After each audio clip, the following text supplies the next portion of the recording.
كنت قائد الطائرة الميراج اللي سقطت. وش تحدثنا عن طبيعة المعركة هذه؟ ثم ما هو موقف أنت الآن كقائد طائرة وقعت في معركة؟ هل تؤمن بأن هذه المعركة عادلة؟ الحقيقة قبل ما نوقع بأثير يد الثوار الصحراويين ما كنتش كنتوقع أنني غادي نلقى في المعركة إلا الثوار الصحراويين.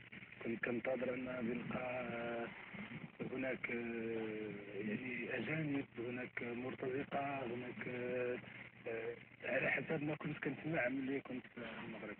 أما في الوقت اللي نزلت في وسط الثوار الصحراويين فما وجدت قدامي إلا الثوار الصحراويين كلهم صحراويين وآمنين بمشروعية حقهم. لهذا كان دائما انتصار حديثهم، لأن الجيش المغربي كاين أصلا المعنوية اللي كيحس بأنه ما كيدافعش على بلاده، كيحس بأنه في واحد البلاد اللي ماشي ديالو. وأما الجيوش الصحراويين فكيحسوا بأنه بلادهم، ولهذا هذا هو الفرق بين الجيوش المغاربة والجيوش الصحراويين.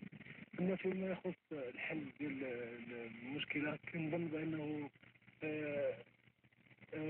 يعني رسالة الدماء بين إخوة مسلمين وعرب، فهذا ما غاديش يؤدي إلى أي حل، لا من طرف المغاربة ولا من طرف الصحراويين. لا بد أن هناك يكون هناك واحد مفاوضة مباشرة بين المغاربة والصحراويين